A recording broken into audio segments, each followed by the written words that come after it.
Welcome to RCC knowledge bars. আমি Kamal sir. আজ আমি ক্লাস 5-এর ঝাড়গ্রাম বাণীতীর্থ হাই স্কুল যে সেকেন্ড সামেটিভের পেজটা আছে সেই পেজটা আমি তোমাদের সাথে শেয়ার করব। দেখো, পরীক্ষা এসেই গেছে, এখন আমাদের প্র্যাকটিসের সময়। আমরা কিভাবে প্র্যাকটিস করছি এগুলো তোমরা পেজটা খুলে নেবে। 24 নম্বর পেজ, পারুল টার্গেট থেকে খুলে আগে নিজেরা পরীক্ষা দেবে, তারপরে আমার পেজটার সঙ্গে মিলিয়ে দেখো কত উঠছে, কারণ এখন প্র্যাকটিস করতে হবে বেশি। পরীক্ষা কিন্তু এসেই গেছে। দেখো, 7-এর 9 আর 1-এর 2 এদের মধ্যে কোনটি বড়? এখানে সব কটা কোশ্চেনই করতে হবে, তাহলে এদের দুজনকে আমরা ছোট থেকে বড় সাজিয়ে দেই যেভাবে, সেইভাবে করব। তাহলে 7-এর 9 আর 1-এর 2, দেখো 9 আর 2 লসাগু কত হবে? এরা পরস্পর মৌলিক, তাহলে লসাগু হবে 18। তাহলে আমরা নিচেটা 18 করে দেবো। তাহলে 7-এর 9 1-এর 2। দেখো 9-কে 18 করতে গেলে আমাদের 2 দিয়ে গুণ হয়, তাহলে ওপরটা 2 দিয়ে গুণ হবে 14। 2-কে 18 করতে গেলে 9 দিয়ে গুণ হয়, তাহলে ওপরটাও 9 দিয়ে গুণ হলে 9। তাহলে দেখো, এটা 14/18, এটা 9/18। তাহলে আমরা আরামেই বুঝতে পারছি যে 7-এর 9টা বড়। তাহলে আমাকে বলেছে কোনটি বড়, তাহলে 7-এর 9টা হচ্ছে বড়। ফুটবলের কয়টি তল? যেহেতু ফুটবল গোলক, এর তল হচ্ছে একটি। আয়তক্ষেত্রের পরিসীমার সূত্র লেখো। একদম সহজ, 2 গুণ দৈর্ঘ্য প্লাস প্রস্থ। 4 + 1-এর 5 একে অপ্রকৃত ভগ্নাংশে পরিণত করো। যখন কোনো পূর্ণ সংখ্যার সঙ্গে কোনো প্রকৃত ভগ্নাংশ জুড়ে থাকবে, এটাকে জাস্ট গায়ে লিখে দিলেই হয়ে যায়। তাহলে 4 + 1-এর 5-কে আমরা কি লিখবো? 4 পূর্ণ 1-এর 5। 4 পূর্ণ 1-এর 5। কোনো পূর্ণ সংখ্যার সঙ্গে কোনো প্রকৃত ভগ্নাংশ যোগ করলে এইটা হয়, কিন্তু এটা মিশ্র ভগ্নাংশ, আমাদের অপ্রকৃত ভগ্নাংশে পরিণত করতে হবে। তাহলে আমরা কি করব? 4 × 5 = 20 আর 1-এ 21/5, এটাই উত্তর।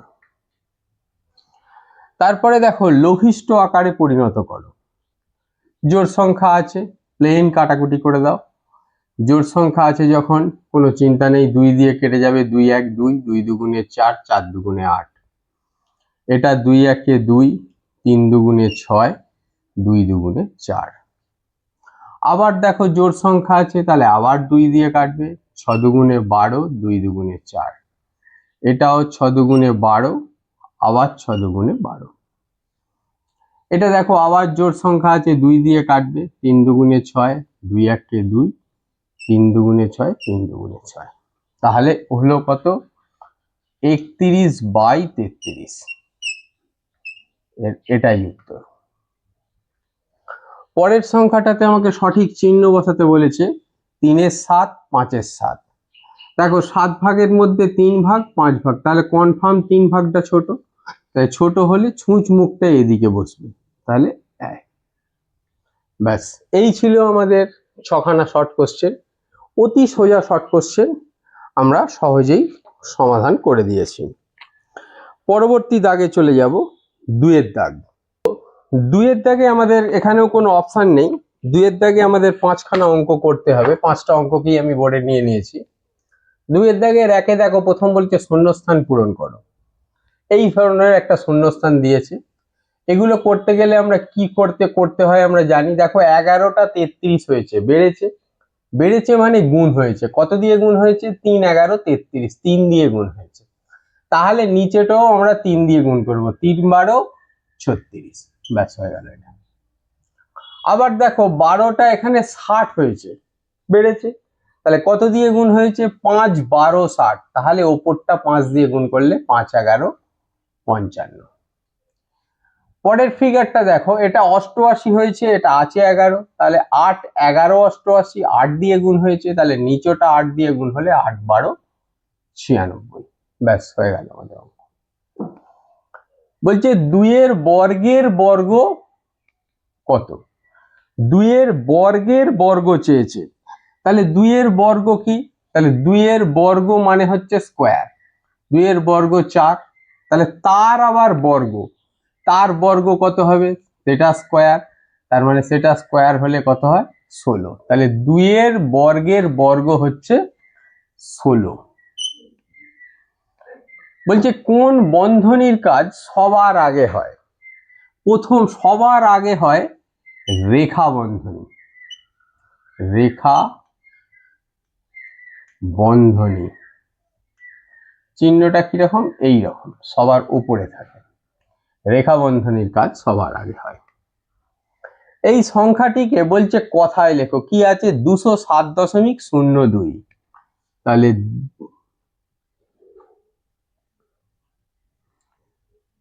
207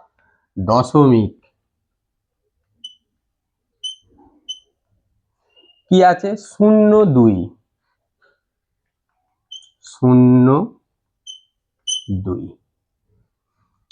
তারপরে একটা প্লেন সরল করো আছে, দেখো সরল করে গুণ আর ভাগ আছে। তাহলে আমরা কার কাজ জানি? ভাগের কাজ আগে। তাহলে 22 কে দিলাম 15কে 3 দিয়ে গুণ করে 3 5 15। এবার গুণের কাজ, 5 2 10 0, হাতে রইল 1, 5 2 10 আর 1 11, 110। এই ছিল আমাদের 2 দাগের অঙ্ক। এবার আমরা 3 দাগের অঙ্কে যাব। 3 দাগের ক। দেখো এখানে কিন্তু আমাদের কোনো অপশন নেই। সমবিন্দু, সমরেখ বিন্দু কাকে বলে? ছবি এঁকে, চিত্র এঁকে দেখাও। তাহলে সমরেখ বিন্দু কাকে বলে? তাহলে ফার্স্ট আমি উত্তর লিখছি। তাহলে একই সরল রেখার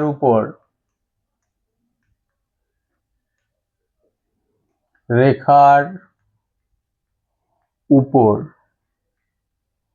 অবস্থিত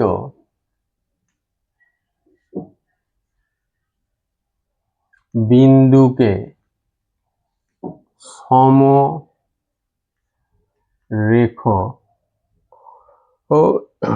বিন্দু বলে।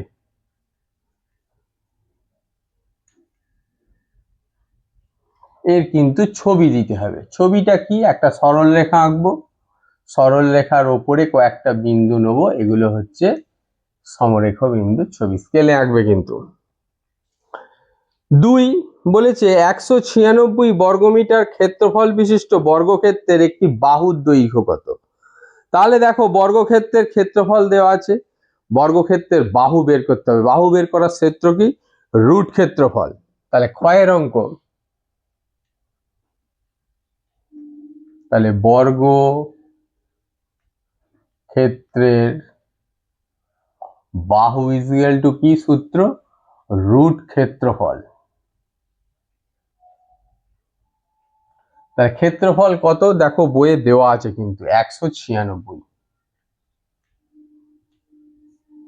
যদি বর্গের নামটা আমরা না জানি তাহলে কি করব? আমরা 196কে উৎপাদকে ভেঙে দেবো। জোড় সংখ্যা 2 দিয়ে যাবে, 9 দুগুণে 18, 1 নাবলে 16, 8 দুগুণে 16, আবার 2 দিয়ে যাবে, 4 দুগুণে 8, 1 নাবলে 9, 9 দুগুণে 18, 7 7 8 যাবে না।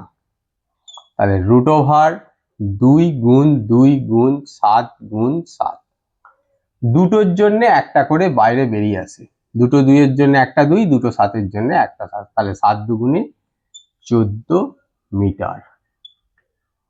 তাহলে যে বর্গক্ষেত্রের ক্ষেত্রফল 196, তার বাহুর দৈর্ঘ্য হচ্ছে 14 মিটার। তারপরের অঙ্ক দিয়েছে প্লেন একটা যোগ।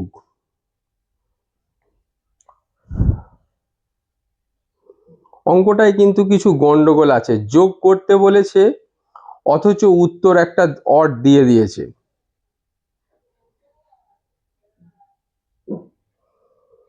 গয়ের অঙ্কে কিছু প্রবলেম আছে। গয়ের অঙ্কটায় দেখো আমি টুকে রেখে, অঙ্ক যখন কোনো সমস্যা থাকবে পরীক্ষার হলে সেটা টুকে রেখে দিয়ে চলে আসবে। যদি কোনো সমস্যা কোশ্চেনে থাকে তাহলে কিন্তু সেই নম্বরটা তোমরা পেয়ে যাবে। দেখো যোগ করতে বলা হয়েছে কিন্তু এই ধরনের একটা সমস্যা দেওয়া আছে। এইটা যদি যোগ করে এখানে সমান চিহ্ন দিয়ে একটা লিখে দেওয়া আছে, আমরা শুধু সামনের পোর্শনটা যদি যোগ করতে বলে তাহলে সেইটুকুন শুধু যোগ করে রেখে দিচ্ছি। 5 7 35 লসাগু হবে, 5 7 35, 5কে দিয়ে গুণ করলে 5 1 5, 5 2 10, 5 7 35, 7 12 84। এইটা যোগ হয়ে গেলে 84 আর 5 89, তাহলে 189/35। এইটা কিন্তু বেরোবে না। যা হোক, যোগ বলেছে কোশ্চেনে যদি ভুল থাকে যোগ যতটুকু পেরেছো করে রেখে দেবে, এতেই নম্বর পেয়ে যাবে। অঙ্কের কোশ্চেনে ভুল থাকলে কিন্তু কেটে দিয়ে আসবে না, কিন্তু কাটলে কিন্তু নম্বর পাবে না। তারপরে দেখো ঘ, বড় থেকে ছোট সাজাতে বলেছে।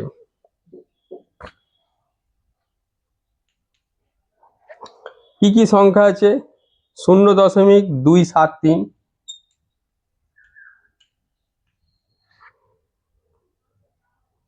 0.732, 0.372। তাহলে বড় থেকে ছোট,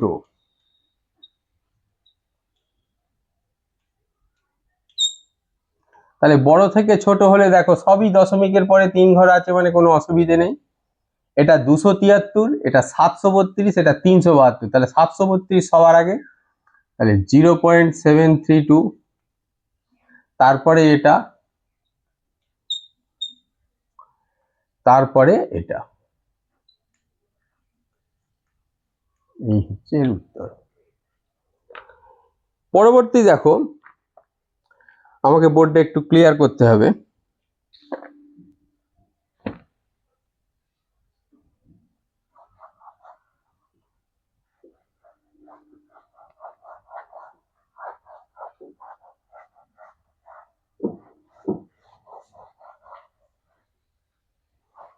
তাহলে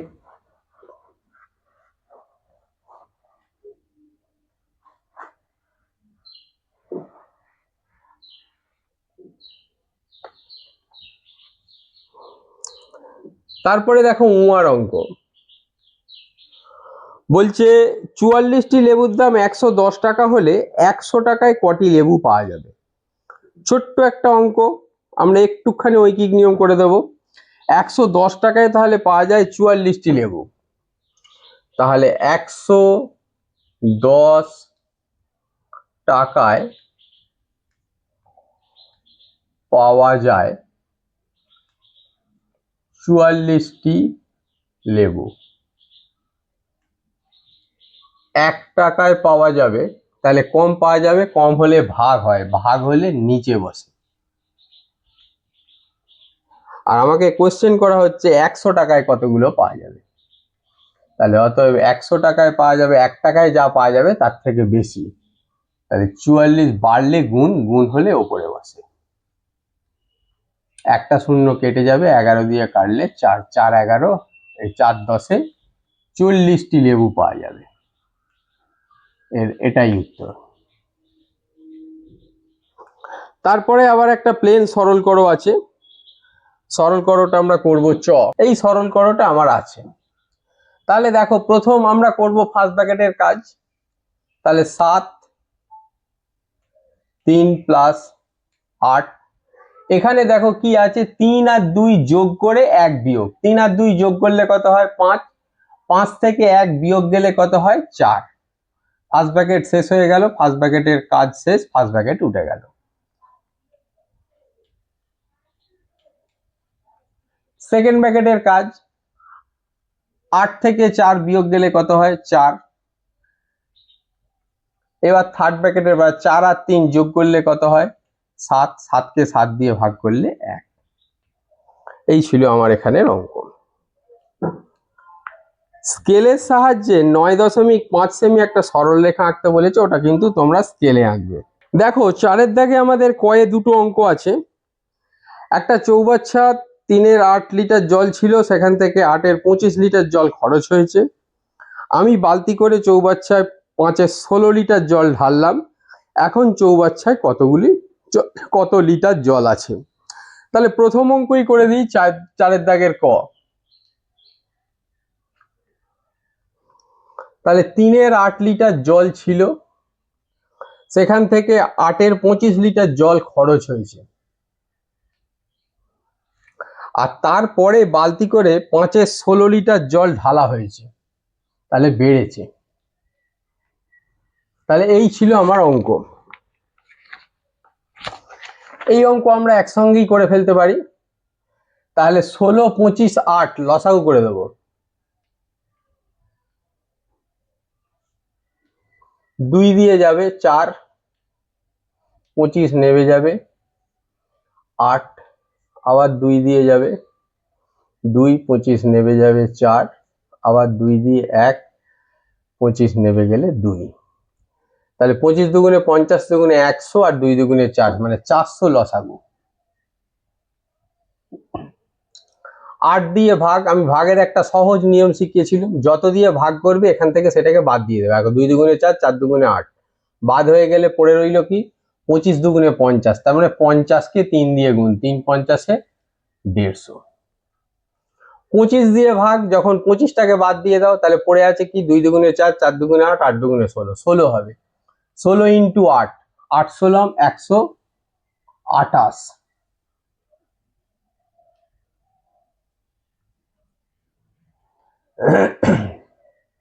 16 দিয়ে ভাগ, 16 দিয়ে যখন ভাগ, দেখো 2 দুগুণে 4, 4 দুগুণে 8, 8 দুগুণে 16, তার মানে আবার পড়ে আছে 25।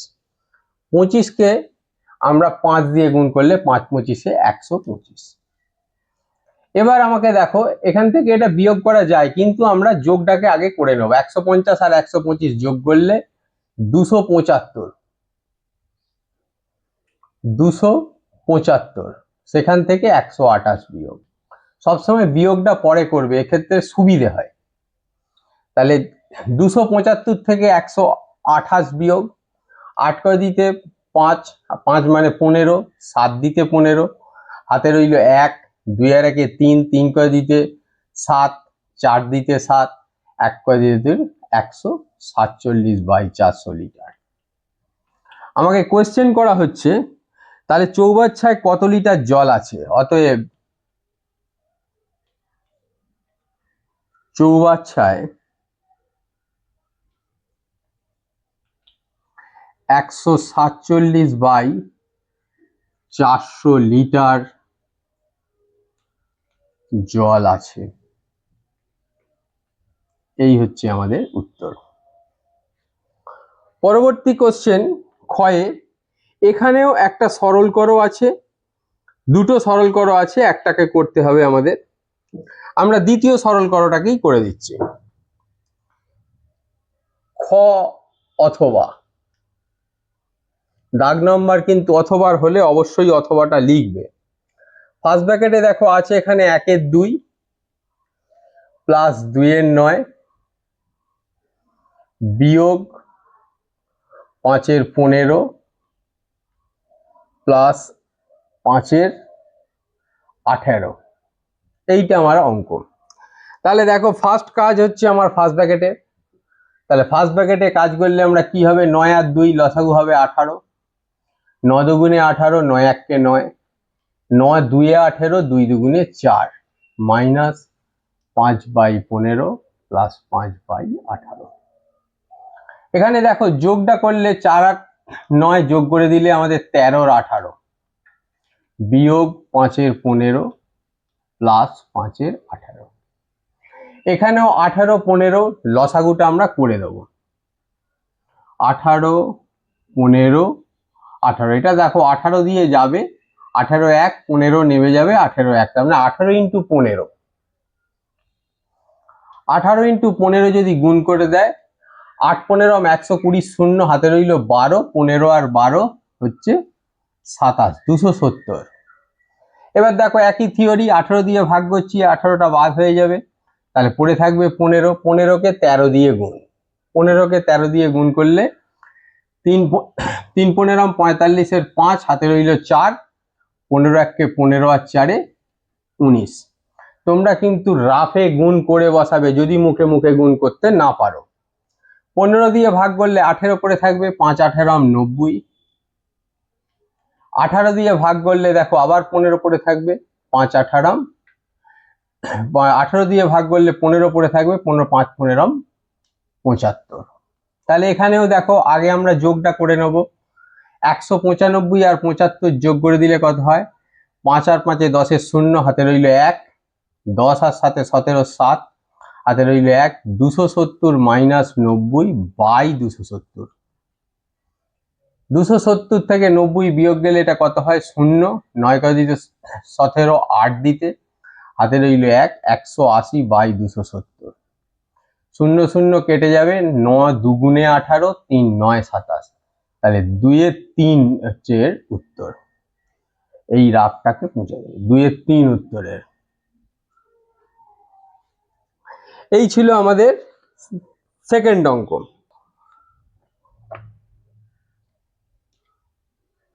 গ বলছে সমান ক্ষেত্রফল বিশিষ্ট দুটি আয়তাকার জমির প্রথমটির দৈর্ঘ্য 28, পরিসীমা 80, দ্বিতীয়টির প্রস্থ 14 মিটার হলে প্রত্যেকটা জমির ক্ষেত্রফল কত?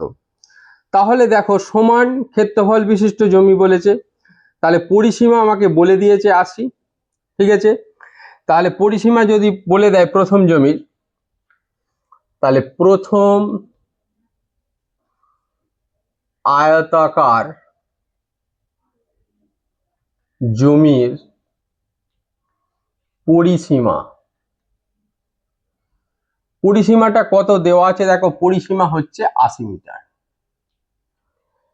আর প্রথম আয়তাকার জমির দৈর্ঘ্য দেওয়া আছে, দৈর্ঘ্য কত? দৈর্ঘ্য 28 মিটার। তাহলে দেখো আমাকে বলেছে সমান ক্ষেত্রফল বিশিষ্ট, তাহলে আমাকে ক্ষেত্রফল বের করতে গেলে দৈর্ঘ্য দেওয়া আছে, প্রস্থ বের করতে হবে। তাহলে প্রথম আয়তাকার জমির প্রস্থ, সূত্র কি? পরিসীমা বাই 2 মাইনাস দৈর্ঘ্য। তাহলে 28 কে 2 দিয়ে ভাগ করলে কত হয়? 40। সেখান থেকে 28 বিয়োগ, 40 থেকে 28 বিয়োগ গেলে 12 মিটার। তাহলে 12 মিটার হচ্ছে আমার জমিটার তোমার প্রস্থ। তাহলে 12 মিটার যদি জমির প্রস্থ হয়, তাহলে প্রথম আয়তাকার জমির ক্ষেত্রফল, ক্ষেত্রফল কত হবে? দৈর্ঘ্য গুণ প্রস্থ। দৈর্ঘ্য ছিল 28, প্রস্থ কত? 12। গুণ করে দেবো প্লেন, 8 12 96 এর 6, হাতে রইল 9, 12 দুগুণে 24 আর 9 33। তাহলে এত বর্গ মিটার। এইটা হচ্ছে আমার ফার্স্ট উত্তর। জমির ক্ষেত্রফল কত? বলছে দ্বিতীয় জমির প্রস্থ দেওয়া আছে, তাহলে দ্বিতীয় জমির যেহেতু আমাদের ক্ষেত্রফল সমান, তাহলে দ্বিতীয় আয়তাকার জমির ক্ষেত্রফল এটাই হবে 336 বর্গ মিটার। এবার দেখো দ্বিতীয় জমিটার কিন্তু আমার প্রস্থ দেওয়া আছে, দ্বিতীয় আয়তাকার জমির প্রস্থ কত সেটা কিন্তু দেওয়া আছে 14। তাহলে দ্বিতীয় আয়তাকার জমির দৈর্ঘ্য কত হবে? দৈর্ঘ্য বের করার সূত্র কিন্তু ক্ষেত্রফল আর প্রস্থ দেয়া থাকলে ক্ষেত্রফলকে প্রস্থ দিয়ে ভাগ। তাহলে 336 বাই 14। এটা যদি ভাগ করে দাও, তোমরা রাফে ভাগ করে নেবে। 14 দুগুণে 28, 28 হলে এখান থেকে 5 নামবে 56, 4 14 56, তাহলে 24 মিটার। তাহলে দ্বিতীয় জমিটার দৈর্ঘ্য 24 মিটার পেয়ে গেলাম। দ্বিতীয় জমির আমার পরিসীমা চেয়েছে, তাহলে পরিসীমা বের করার সূত্র কি? 2 গুণ দৈর্ঘ্য প্লাস প্রস্থ। তাহলে 2 গুণ 14 আর 24 যোগ করে দিলে দেখবে 24 আর 4 28, 38। 38 দুগুণে 76, 8 দুগুণে 16 6, হাতে রইল 1, 3 দুগুণে 6 আর 1 7, এত মিটার। একটুখানি লেন্দি অঙ্ক ছিল, কিন্তু এটা আমাদের বইয়ের অঙ্ক, অবশ্যই করা উচিত। এর সঙ্গে অথবা এসব দুটো সংজ্ঞা ছিল, সংজ্ঞাগুলো বলে রাখছি, শুনে রাখো। ছেদবিন্দু কাকে বলে? দুটি সরলরেখা যখন একটি বিন্দুতে পরস্পরকে ছেদ করে সেটাকে হচ্ছে ছেদ বিন্দু বলে। আর সমান্তরাল সরলরেখা কাকে বলে আমি আগের দিন লিখিয়েছি কোনো একটা কোশ্চেনে, যখন একই সমতলে অবস্থিত দুটি সরলরেখা উভয় দিকে যত খুশি বাড়ালে যদি পরস্পরকে ছেদ না করে তখন তাদের সমান্তরাল সরলরেখা বলে। এই ছিল আজকের কোশ্চেন। খুব ভালো করে প্র্যাকটিস করবে, এগুলো তোমাদের পরীক্ষায় দারুণভাবে হেল্প করবে। আজকের কোশ্চেন, আজকের উত্তর কেমন লাগলো অবশ্যই জানাবে, ভালো লাগলে অবশ্যই লাইক করবে, বন্ধুদের সঙ্গে শেয়ার করে দিলে এটা আরো ভালো হয়। যাদের পেজ সাবস্ক্রাইব করেনি অবশ্যই সাবস্ক্রাইব করে নেবে। সেকেন্ড টার্ম তো প্রায় এসেই গেল, শুরু হয়ে যাবে, থার্ড টার্মের প্রস্তুতি কিন্তু আমাদের শুরু হয়ে যাবে। সেই জন্য সকলে ভালো থাকবে, সামনে পরীক্ষা, প্রত্যেকে ভালোভাবে পরীক্ষা দেবে। আজকের ক্লাস এখানেই রাখলাম।